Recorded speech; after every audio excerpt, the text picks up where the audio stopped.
Mainit na pagbati ang nais kong ipaabot sa lahat ng taga-subaybay ng programang ito sa oras ng pag-aaral. Marahil kayo ay maninibago kung bakit ang kaharap nyo ngayon ay hindi si Pastor Benjamin Casimiro. Si Pastor Benjamin Casimiro po ay tinawag bilang presidente ng Central Luzon Conference. Kaya ang kanyang tungkulin ay naisalin sa inyong lingkod. Ako po si Pastor Jose Zabat Jr. At ngayon, narito po sa nating kasama, walang iba kung hindi ang ating magiting na tagapagturo ng banal na kasulatan na walang iba kundi si Pastor Nestor Rillioma. Pastor, nagagalak ako na magpapasimula tayo ng isang serye ng pag-aaral na tayong dalawa ang mangunguna at ating papatnubayan ang ating mga kapatid at ang ating mga taga-subaybay sa mas malalim na pagkaunawa ng salita ng Diyos.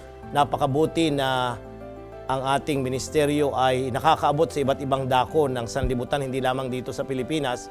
Kaya nga't amin pong binabati ang aming mga kapatid at ang aming mga taga-subaybay na patuloy na nakikibahagi sa pag-aaral ng salita ng Diyos. Nawa ang bagong serye na ating tatalakayin ay magdala ng kaalaman at pagkakilala natin sa dakilang Diyos na siyang tagapagligtas at hinihintay nating muling magbabalik.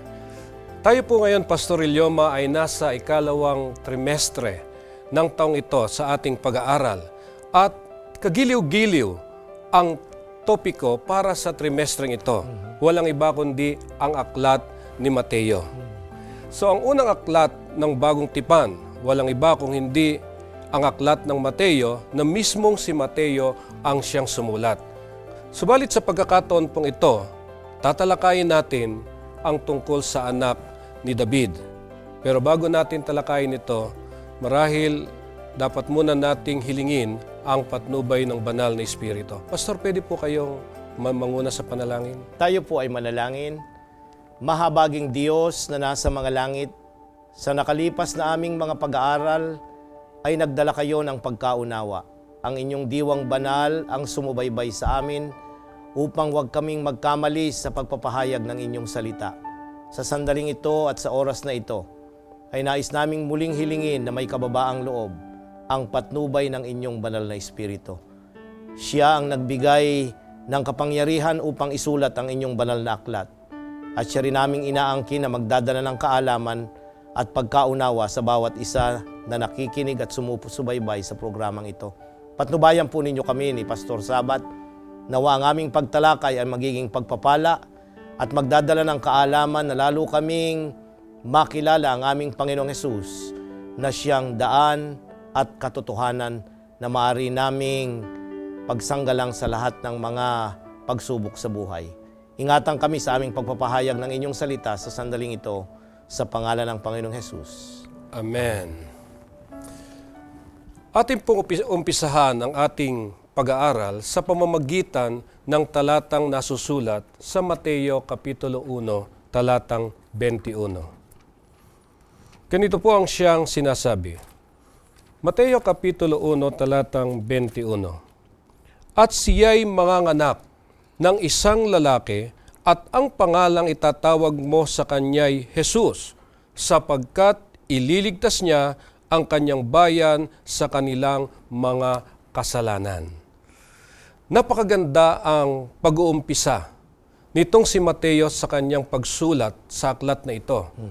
Napansin ko, Pastor, na kanyang pinasimulan ang kanyang pagsulat sa pamamagitan ng saling lahi na kanyang tinukoy sa aklat na ito. Ngayon ang tanong ko, ano ba ang kahalagahan para sa mga Hudyo at kay Jesus ng talaan ng mga saling lahi? Ayan. Kagaya po ng binanggit ni Pastor Sabat, kung kayo po ay nagbabasa ng inyong banal na kasulatan at sumusubaybay na kasabay ng aming pag-aaral ngayong araw, ang unang kapitulo ng aklat ng Mateo ay mapapansin po ninyo yung salit-saling mga pangalan ng mga ninuno ng ating Panginoong Hesus. Ito yung kanyang binabanggit kanina at sa English ay ito po yung genealogy. Ang tanong ay ano ang kahalagahan nito para sa mga Hudyo? Now, ang mga Hudyo, mga kapatid, mga kaibigan, ay kanilang hinihintay ang pangako ng Diyos na ipapanganak na tagapagligtas. Ito yung dahilan, kaya nga sinusubaybayan nila yung mga salitsaling mga ninuno at mga kamag-anak sa kanilang mga sambahayan sapagkat kanilang hinihintay yung katuparan nung ipinangako ng Diyos sa lumang tipan na ipapanganak ang anak ni David at ang anak ng ating Panginoong Hesus. Ito po'y masumpungan natin at nais kong inyong pansinin na sa lumang tipan, Pastor, at nais kong iyong basahin na ipinangako ng Diyos ang pangako na special na anak ni David. Segundo Samuel Kapitulo 7 hanggang 14 patuloy. Segundo Samuel 7:14 at patuloy. Ganito po ang sinasabi, ako'y magiging kanyang ama at siya'y magiging aking anak. Kung siya'y gumawa ng kasamaan, aking sasawayin siya ng pamalo ng mga tao at ng panghampas ng mga anak ng mga tao. Ngunit ang aking kagandahang loob ay hindi maihiwalay sa kanya na gaya ng aking pagkaalis niyan kay Saul na aking inalis sa harap mo. At ang iyong sambahayan at ang iyong kaharian ay matitiwasay magpakailanman sa harap mo at ang inyong luklukan ay matatatag magpakailanman. Ayon sa lahat ng mga salitang ito at ayon sa buong pangitaing ito ay gayon sinalita ni Nathan kay David. Narito, ang propeta Nathan, Pastor, ay ginamit ng Diyos para ipahayag yung pangako na darating na anak na manggagaling sa lahi ni David. Ito yung tagapagligtas. Kaya nga sinusubaybayan nila. Kaya nga dito sa genealogy na mapapabasahin natin sa unang kapitulo ng Mateo, ay mapapansin natin na 14. Bali, 42 sana. Pero kung babaybayin ninyo, at kanina binibilang kong isa-isa yung pangalan, ay 41 lamang ang pangalang binanggit. Kasi yung pang 42 ay yun ang ating Panginoong Hesus. Ito yung idinidiin noong aklat na ito na ang ibig sabihin, tinupad ng Diyos ang kanyang pangako. Kaya nga yung genealogy ay napakahalaga sa mga Hudyo at sa ating Panginoong Hesus dahil ito yung nagpapatunay na siya yung katuparan na ipinangakong anak na ipapanganak kay Abraham at kay David. So sa makatuwid, napakahalaga palang dapat maunawaan natin itong pagkakasulat na saling lahi. Kasi pagkababasahin ko to, pag pinasimulan ko na parang inaantok na ako parang wala akong pakialam dito. Tama dahil ito ay may kinalaman pa sa mga unang lahi. Pero ngayon nakikita po natin na napakahalagang dapat nating tunghayan itong saling lahi na ito dahil narito ang katuparan ng pinangako. Tama yun. Walang iba kundi ang ating Panginoong Hesus. Pero pagka titingnan mo po, Pastor, yung buong aklat ng Mateo, ano nga ba yung mga pangunahing tema nito? Ayan. So, Pastor, napakaganda na bigyan natin sa pinasimulan natin ang bagong serye ng pag-aaral. Unang-una, yung pangalan ni Mateo. Magandang idiin natin na ang pangalan niya bilang isang Hudyo ay kaloob ng Panginoon. So, doon pa lang sa pangalan niyaon, ay pinapakita na yung manunulat ng aklat, ng unang aklat ng bagong tipan, ay ipinakikita na ang Diyos ay nagkaloob. So yung pangakong anak na magdadala ng kaligtasan sa bayan ng Diyos ay ipinagkaloob ng Diyos sa kanila. Ikalawa, pupunta tayo dun sa tema. Ano ba ang mga tema? Of course, sa mga nag-aaral ng Biblia, maraming tema ang aklat ng Mateo at ang Ebanghelyo. Subalit mayroong unique na ini-emphasize o idinidiin ang aklat ng Mateo. Unang-una ay ang paghahari ng ating Panginoong Hesus. Now, may mga ilang incident. Noong ang ating Panginoong Hesus ay ipinanganak, dumalaw ang tatlong matatalinong mga tao, tatlong magay, sabi natin. At papansin natin na yung tatlong yun, nagdala ng mga kaloob, at ang kaloob nila, yung kaloob para sa isang hari. Ginto, kamangyan, at insenso. Now, nung ating Panginoong Hesus ay narito sa lupa, nung siya ay papasok for the last time sa Jerusalem, at katatapos lamang ito ng ating mga kaibigang mga Katoliko na yung linggo ng Palaspas. Nang pumasok ang ating Panginoon sa Jerusalem, winelcome siya na bilang isang hari na nakasakay sa asno, nakatuparan ng hula ni Zacarias. So, yung pagiging hari, nung mamatay na siya, ang ipinakako doon, yung karatula na inilagay sa tuktok ng kanyang krus ay hari ng mga Hudyo. Kaya nga, marami na incident sa aklat ng Mateo na idinidiin ng ating Panginoong Hesus ay isang hari. Hindi lamang hari dito sa lupa, sapagkat doon sa judgment hall, nung tanungin siya ni Pilato at saka ni Herodes, ay ano ba ang iyong kaharian? Ang sabi niya, ang aking kaharian, hindi rito sa lupang ito. Ikalawa na tema, Pastor, na nais nating banggitin, ay yung ang aklat ng Mateo, originally, nang isulat ito, ay para sa mga Hudyong naging Kristiyano. Yan. Ito ang konteksto nito. So, ang ina-address ng mga sulat ni Mateo sa iglesia ng mga mananampalatayang Kristiyano na originally sila ay mga Hudyo. Paano ba ang kanilang mentalidad? Yun yung alam nila yung mga hula rito sa Lumang Tipan. Yan. At ini-expect nila na yung darating na tagapagligtas, ang Panginoong Hesus na ini-introduce ni Mateo, siya ang katuparan ng mga hulang yon. So, yung Old Testament prophecy ay natupad at si Kristo ang naging katuparan nito. At napakarami, mahigit na 50 mga hula sa Lumang Tipan. Particularly, na ito'y para lamang sa ating Panginoong Hesus. Ang ikatlo na nais kong ating pansinin, Pastor, ay ang Ebanghelyo ng Mateo, ito yung merong Sermon on the Mount. Yes. Ayan. Wala ito dun sa ibang mga aklat ng Lucas, Marcos o Juan. Yung chapter 5, 6, 7 ay tinatalakay nito yung mga turo ng ating Panginoon tungkol sa kanyang kaharian ng Diyos. At ito'y tatalakayin natin sa mga susunod na mga pag-aaral. At ang ika-apat na tema ay idiniin ng aklat ng Mateo yung kahalagahan ng iglesia. Hindi ito binabanggit sa ibang mga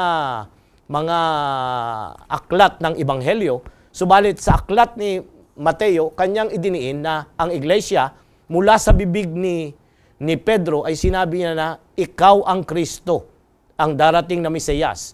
At sabi ni Kristo, at sa batong ito itatayo ko ang aking iglesia. Ang tinutukoy niya ay siya. Hindi niya tinutukoy si Pedro na siyang bato na pagtatayuan ng iglesia, kundi siya mismo na Kristong ipinangako, yung nagkatawang tao, siya ang magiging pundasyon ng iglesia. At ang panghuli, ang aklat ng Mateo sa Mateo 24, 25, Pastor, ay mapapansin natin na dinidiscuss nito yung mga darating na wakas, yung eskaton, yung huling mga mangyayari sa wakas. Kailan ba magwawakas ang kasalanan? Kailan ba babalik si Jesus? Ano ang mga palatandaan sa kanyang muling pagbabalik? Ito'y bahagi noong isang tema na tinatalakay ng aklat ng Mateo na merong kawakasan, merong mga huling mga mangyayari na dapat maganap na nagpapatunay na Kristo na nabayubay, siya rin yung babalik ng ikalawa. So nangangahulugan ng aklat ng Mateo ay nagpapahayag ng mahalagang mga tema tungkol sa kung ano ang ginawa ng ating Panginoong Hesus nang siya'y narito sa lupa at kung papaanong siya'y babalik at yun ang ating hinihintay. So nangangahulugan, ito pong aklat ng Mateo ito ay dapat nating laging subaybayan sapagkat dito marami tayong makukuha na maya-apply natin sa ating buhay habang naghihintay tayo sa pagparito ng Panginoon. Tama yun, Pastor. Kaya nga kung babaybayin natin, yung tinanong mo ay yung tema na para sa atin namang mga tagapagsubaybay at sa atin ding mga nag-aaral ng Biblia, kung idinidi ng Mateo na siya ay Panginoon, then ano natin siya? Tayo ang mga tagasunod ng isang Panginoon. Kung ang Kristo ay katuparan ng mga hula, di dapat paniwalaan natin na ang mga hulang iyon ay totoo. Tama. At ang iglesyang kanyang tinutukoy, now, wala namang ibang iglesia, hindi naman niya pinangalanan kasi sa aklat ng Mateo, wala po namang pangalan yung iglesia, pero ang sinasabi doon ay siya ang nagtayo ng iglesyang ito. At sa kanya nakasalig at sa kanyang mga alagad at yung mga turo nila, yun ang dapat na ituro. Dapat yun ang hanapin din natin kung minsan na nagiging dahilan ay naghahanap tayo at ang nagiging issue ay yung pangalan ng iglesia. Hindi sa aklat ng Mateo, wala pong idiniin na pangalan. Inangkin niya na siya ang magtatayo ng kanyang iglesia at kanyang hindi bibigyan niya ng kapangyarihan ito na sino mang manampalataya ay isusulat ang kanilang pangalan dito sa lupa at doon din sa langit. So kaya dapat lamang natunghayan natin kung paano nagpapasimula ang mga kasaysayan. Kaya balikan natin yung saling lahi. Interesado ako tungkol dito sa saling lahing ito.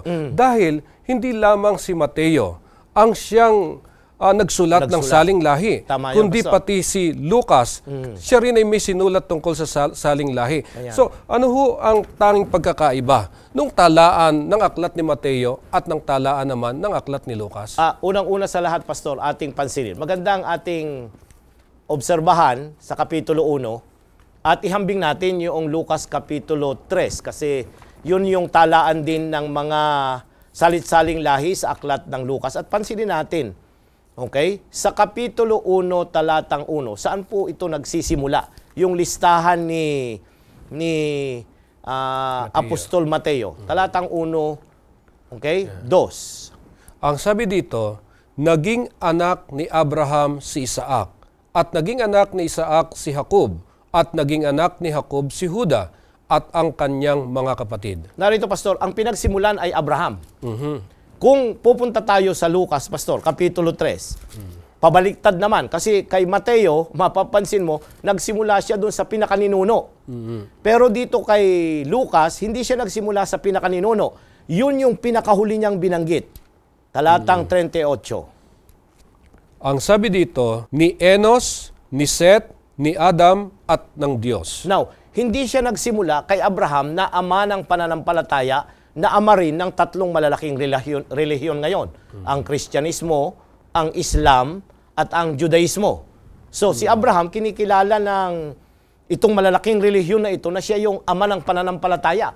Kay Mateo, dahil siya ay isang Hudyo, isa siyang Jew, ang kanyang background, at ang kanyang sinusulatan ay mga Kristiyano na dating mga Hudyo, ay napakaganda na ang kanyang approach ay dinala niya sila doon sa pinagsimulan ng kanilang pananampalataya at yun ay si Abraham.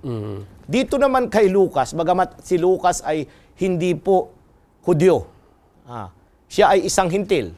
Kung titingnan natin yung background nito, ay kanya namang in-identify ang pasimula ng lahi at yung salit-saling lahi, nagsimula ito kay Adam o si Adan, yung unang tao na anak ng Diyos. Ang ibig sabihin, hindi siya nanggaling sa tiyonggo, hindi siya nanggaling kung ano paman, kundi nanggaling siya sa kamay ng Diyos na nilalang ng Diyos mula sa kanyang wangis. Ito yung kaibahan na isa sa aklat ng Lucas. Ikalawa na nais kong idiin, Pastor. Dito sa Mateo ay kagaya ng binanggit ko kanina, 41 yung pangalang binanggit. Inaanyahan po namin ang aming mga taga-subaybay, kung mayroon kayong panahon na bilangin ang mga pangalan dito. 41.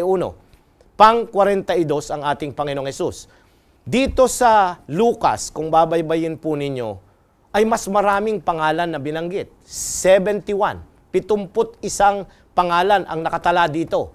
Pero kung titignan ninyo ang tala ng Mateo at ang tala ng Lucas, wala pong magkaparehas. Ang kapareho lang na pangalan, dadalawa, Pastor. Si Rubabel at saka si Shealtiel. Now, bakit magkaiba ang listahan? So dito, nagkakaroon ng question yung mga nag-aaral ng Biblia. Ang ibang sabi nila ay, dito ay yung ninuno ni Jose ang sinunod. Dito naman daw sa Lucas, yung ninuno ni Maria. Yan. So maraming mga theory ang kanilang mga ibinibigay dito. Pero ang iisa na ididiin natin, ang nais ng manunulat, Mateo man o Lucas, na makita na tayo'y nagsimula sa isang banal na lahi, na tayo'y nanggaling sa Diyos o doon sa mga lalaki na mayroong malapit na ugnayan sa Diyos. Napakaganda nun, Pastor. Na yung ating mga ninuno, priority nila sa kanilang mga karanasan, bagamat hindi sila mga sakdal na mga tao, ay naging malapit sa Diyos ang kanilang mga kabuhayan. Yeah. So pinapakita po dito sa ating pag-aaral ngayon na matibay itong pinagbabasihan itong si Apostol Mateo tungkol sa lahing pinagmulan ng ating Panginoong Hesus na hindi dapat nating pag-alinlanganan. Ngayon, isa pa sa napansin ko, dito sa ating pag-aaral, yung aklat ng Mateo ay pasimula ng unang aklat ng Bagong Tipan. Ngayon, yung unang aklat naman ng Lumang Tipan ay Genesis. So ano ho yung magkatulad o pagkakaiba nitong unang aklat sa Lumang Tipan at unang aklat sa Bagong Tipan, ano yung relasyon nilang dalawa? Ayan, napakaganda na, kagaya ng binanggit mo na, Pastor, na sa Lumang Tipan, ang unang aklat ay Genesis. Sa Bagong Tipan, ang unang aklat ay Mateo. Pag sinasabi po nating unang aklat, Pastor, hindi ibig sabihin ito yung unang isinulat. Okay? Kasi ang akala nung iba ay si Mateo ang unang isinulat, sumunod si Marcos, sumunod si Lucas, at ang Apokalipsis ang pinakahuli. Hindi po ganon. Hindi po ganon ang pagkakasunod-sunod ng pagkasulat nito. Baka tayo mamangha na ang unang mga sinulat ay aklat na isinulat ni Pablo. Hindi po itong mga ito ang naunang mga aklat. Ang mga aklat ni Pablo ay mga 50 to 55 AD nang ito isulat. Itong aklat ng Mateo ay pagkatapos na masira ang siyudad ng Jerusalem nang ito isulat, about 70 AD. Kaya kung babaybayin natin, pagkalampas ng 70 AD, about 80 to 85 nang isulat ito na aklat. So, hindi siya una. Pero nung ito ay iayos sa kanon ng iglesia, ayan, pag sinabi nating kanon, ito yung mga accepted na mga aklat na papasok dito sa banal na kasulatan. Papansinin mo, Pastor, na Mateo ang una sa listahan. Bakit? Kasi kung babaybayin natin sa talatang 1, nais kong basahin mo, Pastor. Ang aklat ng lahi ni Jesucristo na anak ni David, na anak ni Abraham. Aklat ng lahi. Ayan. Lahi, ang ibig sabihin, di generation. Now, yung salitang yon ay yun din yung ginamit sa salitang Genesis. Nang ibig sabihin, pasimula. So, dito nagpapasimula ang lahi ng ating Panginoong Hesus. At dito sa banal na kasulatan, alam niyo dito ay pinasimulan na ang tao ay walang kasalanan. Dito sa Mateo, nais niyang ipakita ng ating Panginoong Hesus ay nagsimula na wala ring kasalanan, Pastor. Napakaganda ng idea na gusto kong idiin dito na ang Kristo, ang Mesiyas, ang anak ni David, ang anak ni Abraham, ay Kristong hindi nagkasala. Ito rin yung unang tao, kaya nga siya yung second Adam sa sulat ni Pablo Sapagkat yung unang Adan ng lalangin, hindi nagkasala. Itong itong tao, kasi yung titulo ng ating pinag-uusapan, Pastor, ay anak ni David. Ang idinidiin po, mga masugid naming mga taga-subaybay ng ating Panginoong Hesus ay taong-tao nang siya ipinanganak. Ang ibig sabihin, kinuha niya ang likas nating mga tao nang siya ipanganak dito. Mamaya-maya ay ating baybayin yung ibang mga bagay na bahagi ng ating pagtunghay sa ating pag-aaral. Pero ang ating ididiin lang, ito yung aklat na nagpasimula ang lahi na Genesis. Ang ibig sabihin, the beginning of the race, na may takot sa Diyos yung mga tao bago dumating ang pagkakasala. So, naunawa natin ngayong sa pagkakataong ito, na ito palang saling lahi ay pwede nating isaling sa salitang Genesis. So, ibig sabihin, ito mga pinagmulan. At pag pinag-uusapan natin ang pinagmulan, pinapatibay nito yung paniniwala natin na si Jesus ay meron talagang pinagmulan at ito ang katuparan ng mga hula dito sa lumang tipan. Tama yun, Pero alam mo kung minsan nangyayari sa atin ay para bang hindi masyadong mahalaga. Pagka ang usapin ng Ebanghelyo ang pag-uusapan natin, karaka-raka, lulundag tayo dahil parang mahalaga yung Ebanghelyo. Kailangan i-preach natin ang Ebanghelyo. Yun ang pagtuunan natin ng pansin. Subalit, sa pagkakataong ito, napapansin ko, para bang hindi masyadong mahalaga yung pamilya, yung mga saling lahing katulad nito. Ang gusto kong malaman sa inyo ay talaga bang hindi na natin masyado pang pansinin itong saling lahi na to o pagtuunan na lang natin ang Ebanghelyo? Pastor, ang iyong katanungan ay napakabuti at totoong dapat nating pansinin.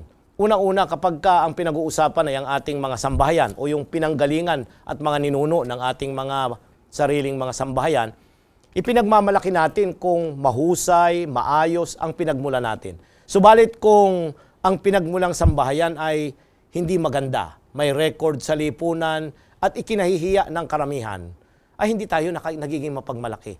Kaya nga, sa bagong tipan, bagamat ang konteksto ay tayo yung mga makasalanang lahat, ay tayo na kay Kristo na, ay mas mahalaga na yung ating koneksyon sa espiritual na sambahayan ng Diyos sa pamagitan ni Kristo kaysa doon sa tayo'y nakakonekta sa sambahayan ng ating mga magulang at ninuno. Sa Galatia Kapitulo 3, Pastor, pakibasa po ninyo. Ang talata ay 27 hanggang 29. Sinasabi po dito, sapagkat ang lahat na nasa inyo ay binaptismuhan kay Kristo, ay ibinihis si Kristo. Walang magiging Hudyo o Grego man, walang magiging alipin o malaya man, walang magiging lalaki o babae man, sapagkat kayong lahat ay iisa kay Kristo Jesus. At kung kayo'y kay Kristo, kayo nga'y binhi ni Abraham at mga tagapagmana ayon sa pangako. Ano ang sinasabi ni Apostol Pablo dito, Pastor, na ang binautismuhan, ang ibig sabihin yung nanampalataya kay Kristo ay ibinihis siya at yung kanyang background ay nawawala sapagkat yung kanyang pagiging Hudyo, pagiging Griego, alipin man o malaya man, lalaki man siya o babae, tayo'y iisa na, ang ibig sabihin, pantay-pantay na tayo sa harapan ng Diyos dahil si Kristo na ang nagbigay sa atin ng karapatan na maging kabahagi ng sambahayan ni Abraham at maging katagasunod ng ating Panginoong Hesus. Kaya isang napakahalagang dapat nating maunawaan na tayo bilang nabautismuhan kay Jesus ay magiging kabilang ng kanyang pamilya at ito ngayon ay tinuturing na isang lahing makahari. Tama yon, Pastor. So, isa sa aking pang tinitingnan dito sa ating leksyon, alam mo itong pastor, itong si Mateo, ang kanyang kausap dito ay walang iba kundi ang mga Hudyo. Ngayon, paano niya pinakikilala si Jesus sa kanyang kapwa Hudyo? Ayan, Pastor, balikan natin muli doon sa unang talata ng unang kapitulo sa Aklat ng Mateo. Mateo 1, ang talata ay 1. Muli po sinasabi, ang lahat ng lahi ni Jesucristo na anak ni David, na anak ni Abraham. Okay, dito ipinakikilala ang ating Panginoong Hesus na anak ni David, anak ni Abraham. Eh pagka ating iisipin, Pastor, ay hindi naman siya anak ni David Hindi naman si David ang kanyang direct na ama. Hindi rin si Abraham. Eh ano kaya ang tinutukoy nito na siya'y anak? Napapansinin natin na katuparan ito. Nang ibig sabihin, katuparan ng mga unang sinabi sa mga unang nanampalataya na siya'y magiging anak ng mga taong ito. Sa Genesis Kapitulo 22. Doon sa tagpo sa bundok ng Moriah, Pastor. 22:18. At pagpapalain sa iyong binhi ang lahat ng bansa sa lupa sapagkat sinunod mo ang aking tinig. Narito, Pastor, ang kausap ng Diyos pagkatapos na subukin siya ng Panginoon doon sa bundok ng Moriah. Natatandaan mo, Pastor, yung tagpo na ang sabi ng Panginoon, ialay mo ang iyong anak na isang susunuging handog. Ay hindi siya nagkaroon ng pag-aatubili. Bagamat mahal na mahal niya ang kanyang anak, ay sinunod na ang Diyos. At nangako ang Diyos. Pagkatapos na siya subukin, wag mong saktan ang iyong minamahal na anak, nagkaloob ng Diyos ng tupang ihahandog. At nagsalita ang Diyos, ang sabi doon, pagpapalain sa iyong binhi ang lahat ng bansa sa lupa. Tinutukoy na ang darating na tagapagligtas sa pamamagitan ng salit-saling lahi ni Abraham ay magdadala ng katubusan at pagpapala sa mga tao. Now, pansinin din natin yung nakatala doon sa Galatia 3:16, Pastor. Ngayon kay Abraham ang sinabi ang mga pangako at sa kanyang binhi. Hindi sinasabi ng Diyos at sa mga binhi na gaya baga sa marami, kundi gaya sa iisa lamang at sa iyong binhi na si Kristo. So sino yung binhing tinutukoy dito mula doon sa lumang tipan kanina na pinangako kay Abraham? Ay malinaw dito sa sulat ni Pablo na ang binhing yung singular, Pastor, hindi po yung binhing marami. Kasi pag sinabi nating binhi, ang idea ay marami. Parang napakaraming seeds. Pero ang binhing tinutukoy dito, iisang binhi. At yon ay ang ating Panginoong Hesus. Kaya nga, siya ay anak ni Abraham dahil ipinangako siya na magiging pagpapala sa mga basa, sa mga magdadala ng kaligtasan at katubusan sa mga taong mananampalataya kagaya ni Abraham ng kanyang ipagkaloob ang kanyang anak. Nagtiwala siya sa Diyos na lubusan kahit na ang kahulugan nito'y kamatayan. Yeah. So, muli po, pinatunayan natin sa ating pag-aaral na kung paanong inihahayag ni Mateo itong si Jesus sa kanyang sulat, ipinakikita niya sa mga Hudyo ang katiyakan na si Jesus ay mula sa lahi ni David. Ngayon, yayamang nakita po natin yung pagdidiin na si Jesus ay ay bilang anak ni David mula sa kanyang lahi. Ngayon, paano niya ito idinidiin sa mga Hudyo? Ayan. Pastor, kung babaybayin natin, binasa natin ng ilang beses kanina yung una doon, anak ni David, anak ni Abraham. Ayan. So yung Abraham, nilinaw na natin kanina. Yung pangako, kung paano siya nangako at dahil siya nanampalataya, natupad sa kanya. Now, kay David naman, Pastor, ay ating pansinin yung sinasabi sa huling aklat ng banal na kasulatan. Apokalipsis, ang kapitulo ay 22 at ang talata ay 16. Apokalipsis 22. Ito yung huling kapitulo ng banal na kasulatan at ang talata ay 16. Akong si Jesus ay nagsugo ng aking anghel upang sa inyo'y magpatotoo ng mga bagay na ito sa mga iglesia. Ako ang ugat at ang supling ni David, ang maningning na tala sa umaga. Dito, mismo ang ating Panginoong Jesus ang nagsabi, ako ang ugat at supling ni David.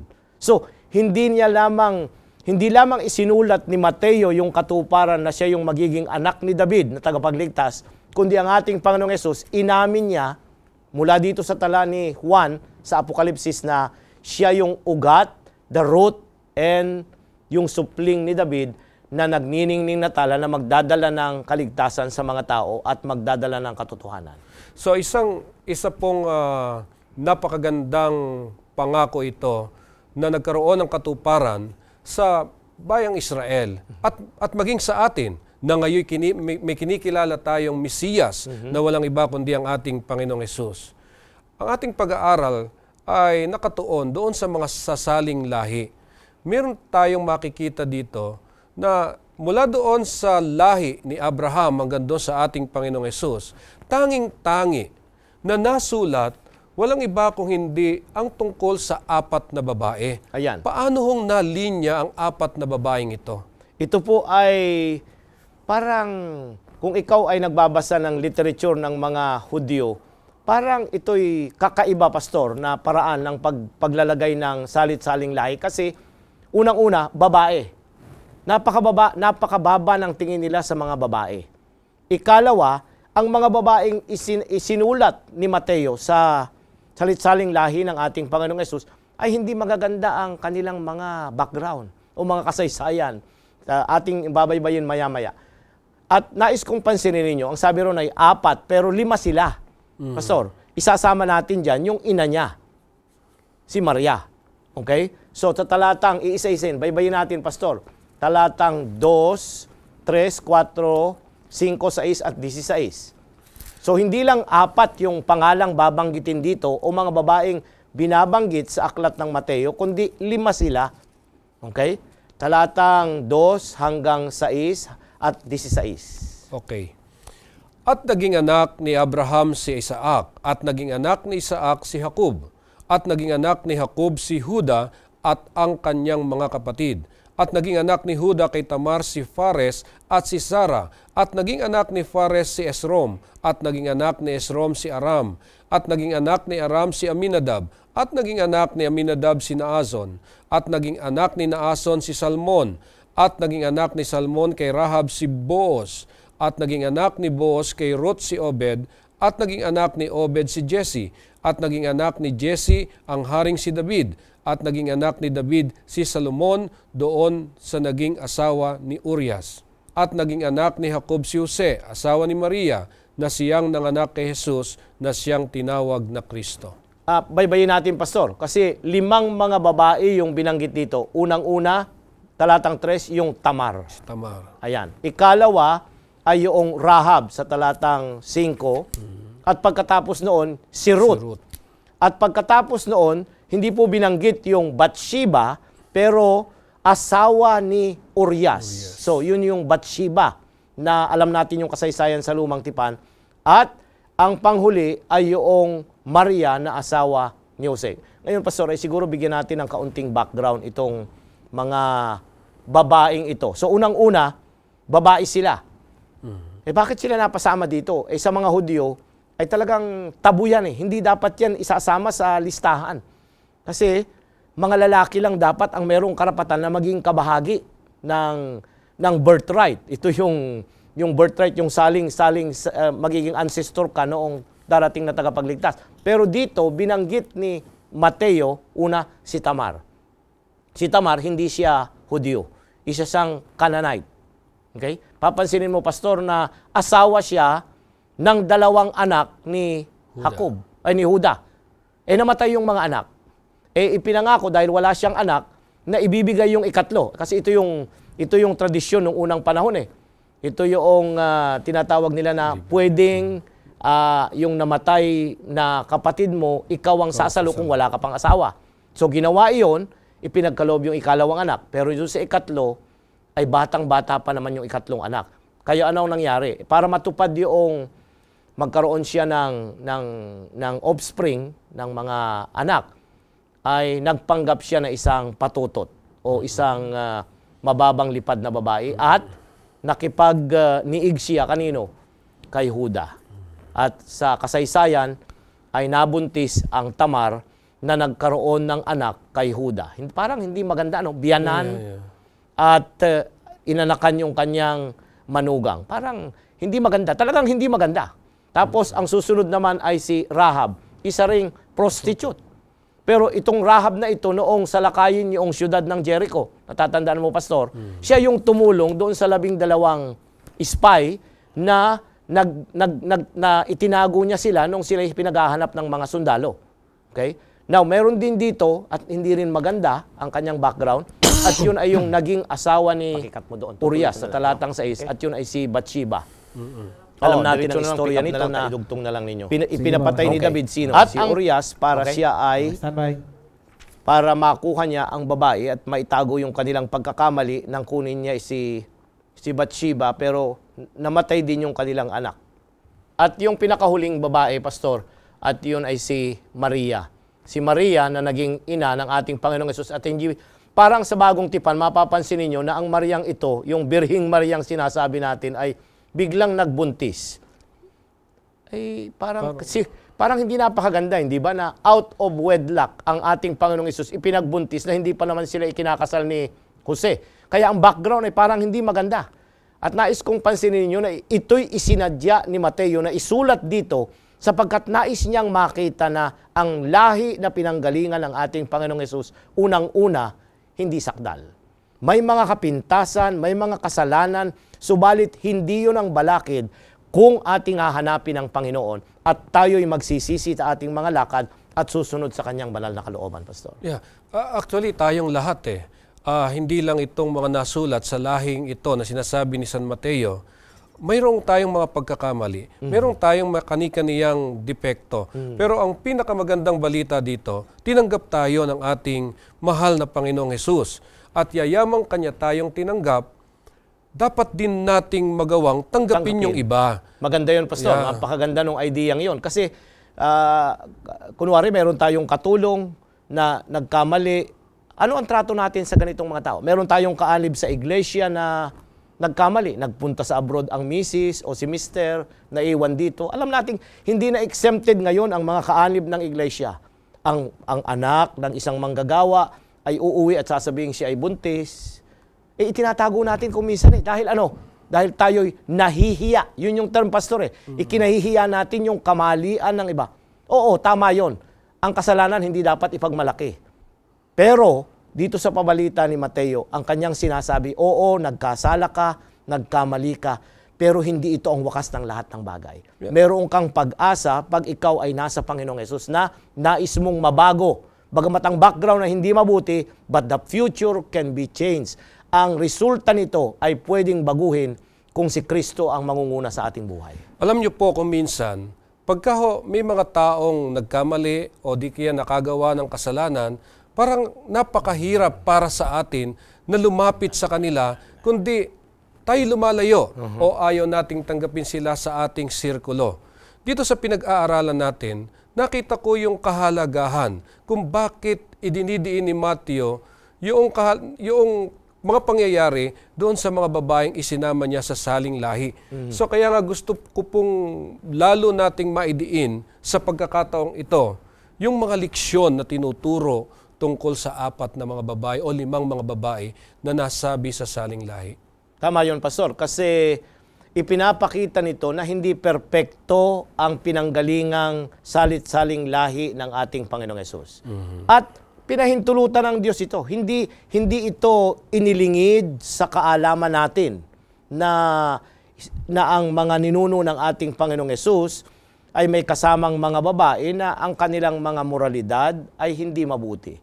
Pero ang biyaya ng Diyos ay sapat para sa kanila. Kaya nga, pinahintulutan ng Diyos na ang mga babaeng ito ay maging kabahagi nila para ituro ang leksyon na una, hindi na natin pwedeng baguhin ang nakalipas. Pero ang Diyos kaya niyang baguhin kung ano ang darating para sa iyo. Kung tayo'y makikisama sa Kanya at magtitiwala at ilalagak natin ang ating mga buhay at pasasakop tayo at susunod sa Kanyang banal na kalooban, Pastor.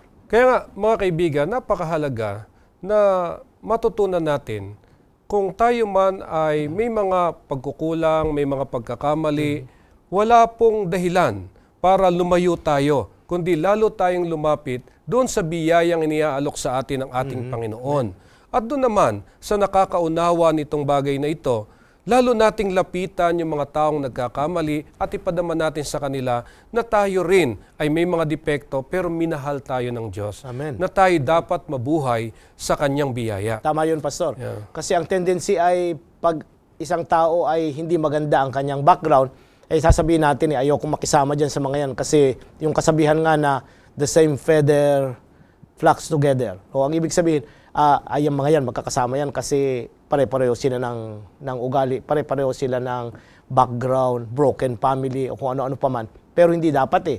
Huwag nating hatulan at huwag nating bigyan ng wakas ang pag-asa na pwedeng ang taong ito sa biyaya at sa kabutihan ng Diyos, kung makaalam siya ng pabalita ng kaligtasan, ay mabibigyan siya ng pagkakataon na magsimulang muli ay susunod siya na mayroong pagpapakumbang ba. So napakaganda yung isang nabanggit nyo kanina na si Jesus ay galing sa lahi na mayroong depekto. So itong lahing ito na pinanggalingan niya ay mayroong lumang likas na taglay. Ibig po bang sabihin yung likas na yon maaring mayroong ding likas ng ating Panginoong Hesus. Ano yung pagkakaiba nung likas ng Panginoong Hesus mula ho sa likas ng lahing ito? Ayan, maganda po yung katanungan yon. Kasi ang pinag-uusapan natin doon sa pamagat na anak ni David ay yung pagkakatawang tao ng ating Panginoon. Kinuha niya ang likas natin. Sa Roma Kapitulo 8, ang talata ay 3, Pastor. Roma 8:3. Sapagkat ang hindi magawa ng kautusan na mahina sa pamamagitan ng laman sa pagsusugo ng Diyos sa kanyang sariling anak na nag-anyong lamang sa larin at dahil sa kasalanan ay hinatulan ng Diyos sa laman ang kasalanan. Narito ang sabi doon ay pagsusugo ng Diyos sa kanyang sariling anak na nag-anyong lamang sa larin at dahil sa kasalanan ay hinatulan ng Diyos ang salaman ng kasalanan. Ano ang tinutukoy ditong likas na kinuha ng Diyos? Kasi ang iba, ang sinasabi nila, Pastor, ay ang kinuha niyang likas ay yung likas ng pagiging makasalanan. Now, linawin natin ito. Anong likas ng pagiging makasalanan? E di kung likas ng pagiging makasalanan ang ating Panginoong Hesus, e di makasalanan. Kung hindi, yung likas ng pisikal, itong nagkatawang tao, itong kumuha ng lupang katawan, ito yung mayroong kahinaan na naapektuhan ng kasalanan, Pastor. Ito yung kinuha niyang likas. Pero yung pagiging makasalanan ay hindi po niya kinuha yon. Ang ating Panginoong Hesus, nang siya narito si lupa, kinuha niya yung likas ni Adan bago siya magkasala, pero yung kanyang katawan, kinuha niya yung katawan na pagkatapos na si Adan ay magkasala. So medyo may kaibihan eh. Meron bang inklinasyon ang ating Panginoong Hesus sa kanyang pagkakasala? Meron ba siyang craving para magkasala? Wala po. Wala siyang desire. Pwede bang magkasala ang ating Panginoong Hesus doon sa kanyang lupang katawan na kanyang kinuha? Opo.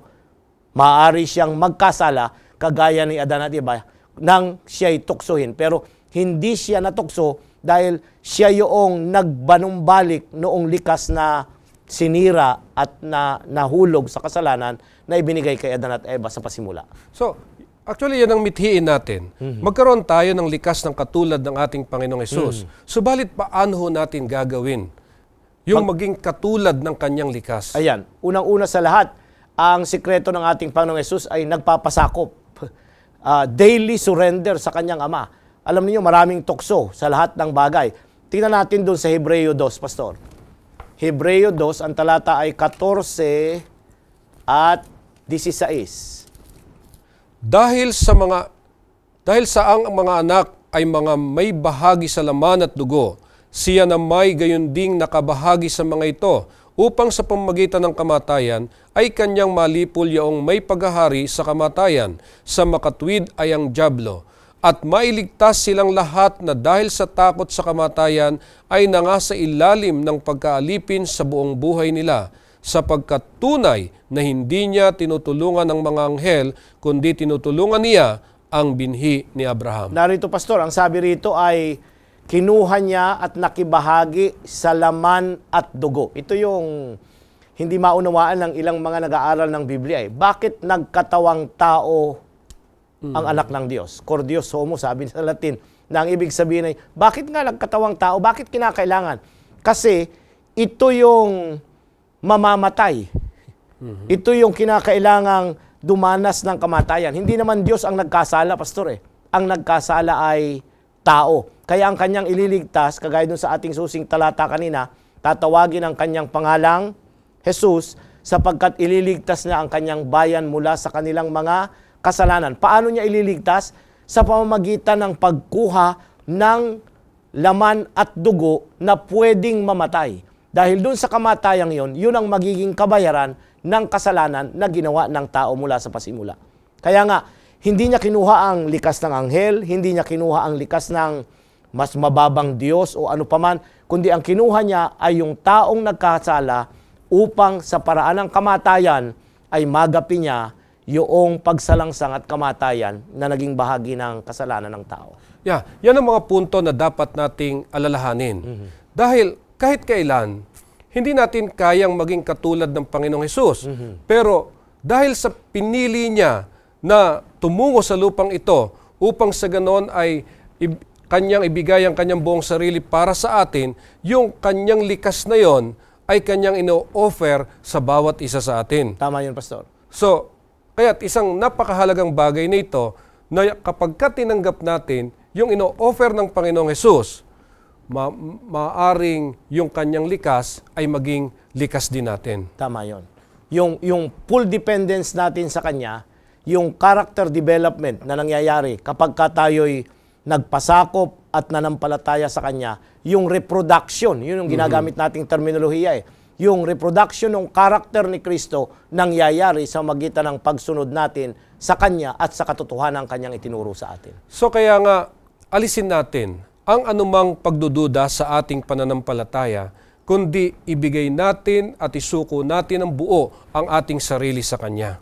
So, dito sa ating mga napag-aralan, nakikita ko ang napakahalagang mga bagay na mayroon pang mga katanungan na minsan ay tinatanong para patunayan na talagang si Jesus ang siyang Mesiyas, ang anak ni David, katulad halimbawa na lamang tungkol sa kanyang kapanganakan. Ano ba yung talagang pinakamalapit na petsa ng kapanganakan ng Panginoong Jesus? Ayan, karamihan po ng sangkakristyanuhan ay December 25 yung ating ipinagdiriwang na kapanganakan ng ating Panginoong Jesus. Bagamat kung ang banal na kasulatan ang ating tatanungin at ang mga scholar ng banal na kasulatan ay hindi pwedeng ipanganak ang ating Panginoong Hesus ng December. Kasi doon sa Palestina, Pastor, ay nababalutan ng niebe o snow ang kanilang mga parang at mga pastulan. Pero kung babasahin natin sa banal na kasulatan, nang ipanganak ang ating Panginoong Hesus ay may mga pastol at may mga tupa sa parang. Naroon silang naghihinain. Napakaginaw kung Disyembre. Mamamatay yung mga pastol at saka yung mga tupa. Kaya nga, most likely, ito ay nasa bandang tiyempo ng Setyembre o kaya Oktubre, Pastor. Sapagkat ito yung panahon na pwedeng gumala ang mga pastol at ang kanilang mga tupa sa kadiliman ng gabi. Yeah. So, alam nyo, hinihintay itong kapanganakan ng Panginoong Hesus nitong tatlong matatalinong tao. Para sa kanila ito ang katuparan. Pero bakit ganun namang kabaligtaran kay Herodes? So siguro maganda ring maipaliwanag natin sa ating mga manonood itong kabaligtaran ng pag-uugali nitong si Herodes mula doon sa tatlong matatalinong tao. Sa Kapitulo 2, Pastor, ng Mateo, dahil Mateo yung ating tinatalakay na aklat, ay baybayin natin, meron pa taman tayong panahon, talatang 1 hanggang 14. Mateo 2, 1 hanggang 14. Nang ipanganak nga si Jesus sa Bethlehem ng Judea sa mga kaarawan ng haring si Herodes, narito ang mga pantas na lalaki ay nagsidating sa Jerusalem mula sa silanganan na nagsisipagsabi, saan naroon ang pinanganak na hari ng mga Hudyo, sapagkat aming nakita ang kanyang bituin sa silanganan at naparito kami upang siya'y sambahin. Nang marinig ito ng haring si Herodes ay nangalumihanan siya at pati ng buong Jerusalem. At pagkatipon sa lahat ng mga pangulong serdote at mga eskriba ng bayan ay siniyas at niyas sa kanila kung saan kaya ipinanganak ang Kristo. At sinabi nila sa kanya sa Bethlehem ng Judea, sapagkat ganito ang pagkasulat ng propeta. At ikaw, Bethlehem, na lupa ng Huda, sa anumang paraan ay hindi ikaw ang pinakamaliit sa mga pangulong bayan ng Huda, sapagkat mula sa iyo'y lalabas ang isang gobernador na siyang magiging pastor ng aking bayang Israel. 7. Nang magkagayoy tinawag ni Herodes ng lihim ang mga pantas na lalaki at kanyang siniyasat ng buong ingat sa kanila ang panahong isinilang ng bituin. At pinayaon niya sila sa Bethlehem at sinabi, kayo'y magsiparoon at ipagtanong ng buong ingat ang tungkol sa sanggol. At pagkasumpong ninyo sa kanya ay ipagbigay alam ninyo sa akin upang ako na may nakaparoon at siya'y aking sambahin. At sila pagkarinig sa hari nagsiyaon at ng kanilang lakad at narito, ang bituing kanilang nakita sa silanganan ay nanguna sa kanila hanggang sa sumapit at tumigil sa tapat ng kinaroroonan ng sanggol. At nang makita nila ang bituin, ay nangagalak sila ng di kawasang galak at nagsipasok sila sa bahay at nangakita nila ang sanggol na kasama ng kanyang inang si Maria. At nangagpatira pa sila at nangagsisamba sa kanya. At pagkabukas nila ng kanilang mga kayamanan, ay inihandog nila sa niya ang mga alay na ginto, kamangyan at mira. At palibhasa ay pinagsabihan sila ng Diyos sa panaginip na huwag silang magbalik kay Herodes, ay nagsiuwi sila sa kanilang sariling lupain sa ibang daan. Nang makaalis nga sila, narito ang isang anghel ng Panginoon ay napakita kay Jose sa panaginip na nagsasabi, magbangon ka at dalhin mo ang sanggol at ang kanyang ina at tumakas ka hanggang sa Ehipto at dumoon ka hanggang sasabihin ko sa iyo, sapagkat hahanapin ni Herodes ang sanggol upang siya'y puksain. At siya'y nagbangon at dinala ang sanggol at ang ina nito sa kinagabihan at napa sa Ehipto. Ngayon, Pastor, ang tanong mo kanina ay ano ang kaibahan noong attitude o yung pagtanggap sa ating pag-ugali noong tatlong lalaki na galing sa Persia at yung hari na Herodes. Unang-una sa lahat, nag-aral sila ng mga banal na kasulatan. Ang naging dahilan kaya nalaman ng mga pantas ay yung mga pinag-aralan nila. Ganon din naman, si Herodes, naroon yung mga tagapayo niya na nag-aaral ng mga hula. Kaya nga sa talatang 6 ay ihinalaw yung talata na galing sa aklat ng Micah, Kapitulo 5, talatang 2. Ito po ay kinuha doon. At sinabi nila na sa Bethlehem ipapanganak. Pero ano ang kanyang naging ugali at response dun sa darating na hari? Unang-una, threat ang Panginoon. Dahil ang kanyang nakita, yung kanyang pagiging hari na material na paghahari, na meron na siyang magiging kahalili. Kaya imbis na sumamba at makilala ang Kristo, kasi kilala niya, kung babasahin mo dun sa talatang 4, ang sabi niya ay, saan kaya ipapanganak ang Kristo? So alam niya na may Kristong ipapanganak. Pero ang kanyang naging attitude ay kanyang puksain. Kaya nga nagtanong siya dun sa mga pantas at tinanong niya, kailan nyo nakita yung bituin? Ay mga 2 taon na po ang nakakalipas. Kaya nga, ang background nito, kaya nga mula lahat ng bata na mayroong 2 taon pababa ay ipapapatay niya kasi doon sa pag-uusap nila, doon sa mga pantas, naalaman nila na ito ay ipinanganak na 2 taon. So dito, mali po yung punto na ang mga nakikita natin pagka Christmas na ang ating Panginoong Hesus, naroon pa rin sa sabsaban ng dumalaw yung mga pantas. Mali. nasa bahay na. Sabi doon, nasa bahay na ang ating Panginoong Hesus sa talatang 11. Wala na siya sa sabsaban. Dahil 2 taon na siya, pastor. Nawang punto, si Herodes ay personal na kanyang nakita yung mawawala yung pagiging hari niya kung darating ang Mesiyas. Itong mga pantas, ang nakita nila ay narito ang ipinanganak na sanggol na walang kapangyarihan, nagkatawang tao, helpless baby, pero siya ang daan ng kaligtasan na dapat nilang sambahin. Kakaiba yung kanilang naging response sa pagdating ng ating Panginoon. Itong mga paganong ito rin po yung yumukod at sumamba sa ating Panginoong Hesus. Kaya kung ihahambing po natin sa hari ng mga bansa, ito rin yung nagsikap na patayin ang ating Panginoong Hesus. So, magkaiba yung kanilang response. Itong mga taong ito, gusto nila yung makilala ang Panginoon, bagamat siya'y naroon sa humble na sabsaban o doon sa bahay lamang na maliit. Pero nag-worship sila at binigyan nila ng regalo. Si Herodes naman, hindi. Nais niyang patayin kasi bagamat alam niya ang hula, ay ayaw niya na matupad yung hula sapagkat detrimental ito sa kanyang paghahari. Yeah, para ding may kukumpara natin, para bang ako'y aanib sa iglesia dahil ang aking kaisipan, pagka umanib ako sa iglesia, magkakaroon ako ng maraming bendisyon. Mas maraming bendisyon, yung aking relasyon sa Diyos lalong lalakas. Parang ganun ho. Kaya nga, pastor, siyasatin natin ang ating mga sarili kasi ano ba ang ating kaugnayan sa Panginoon? Pinipigilan ba natin yung katuparan ng mga hula dahil meron tayong mga personal na interest na pwedeng magiging hadlang ito at sa iglesia dahil tayo'y merong mga bagay na nais makamit samantalang tayo narito sa lupa? Yeah, para bagang meron tayo kung minsang kinatatakutan na hanapin natin yung talagang katotohanan at kung makita natin yung katotohanan ay dapat doon tayo magtiwala sapagkat yun naman ang magpapalaya sa atin. At doon lalo nating masusumpungan yun hong ating tagapagligtas. Walang iba kundi ang Mesiyas, ang ating Panginoong Hesus.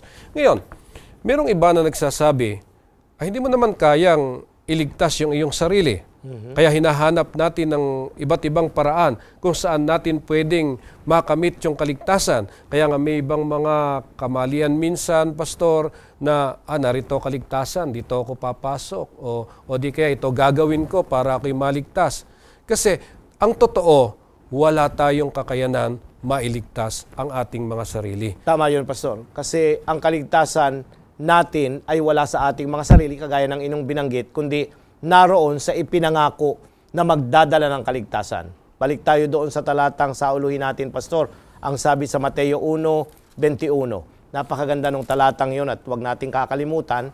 Ang sabi doon ay, at siya'y manganganak ng isang lalaki at ang pangalang itatawag mo sa kanya'y Jesus, sapagkat ililigtas niya ang kanyang bayan sa kanilang mga kasalanan. Wala nang ibang pangalan, sabi ni Lucas sa mga gawa, na ibinigay sa ibabaw ng langit na sukat nating ikaligtas, kundi ang pangalan lamang ng ating Panginoong Hesus, pastor. Kaya itong Hesus na ito yung nagkatawang tao na dapat nating sampalatayanan. Kaya isang makapangyarihang isipan ang sinasabi sa ating pag-aaral, ang ating lubos na kawalan ng kakayahan. Ngayon, pagka naramdaman mo na wala kang kakayanan, na iligtas ang iyong sarili, ito ang magiging dahilan na kailangan mo ang ating Panginoon Tama Hesus yun. Kristo. Kasi kung nakikilala ng tao na hindi sa kanyang mga gawa, hindi sa kanyang mga penitensyang gagawin, ngayon po ay papasok tayo sa isang mahal na linggo ng pag-alaala ng kamatayan ng ating Panginoong Hesus sa buong sanlibutan. Pero atin nawang idiin ang isang katotohanan na hindi natin kayang ulitin yung ginawa ni Kristo. Sapat na ang sakripisyo ni Kristo doon sa krus para bayaran ang lahat ng kasalanan ng lahat ng tao na narito sa balat ng lupa. So kaya ang mga katotohanan ito na ating narinig at ating nasaksihan, ito po yung mga katotohanan una pa'y naririnig na natin. Subalit, ang paanyaya dito, tayo lumakad na kasama ang ating Panginoong Hesus sa buong buhay natin. At doon natin mararanasan yung pag-asa. Doon natin mararanasan yung ating ninanais na kaligtasan. So kaya, tulad rin ng talaan ng mga lahi, sa bahagi ng pagkatao ng ating Panginoong Hesus, tayo po ay makasalanang nangangailangan ng biyaya.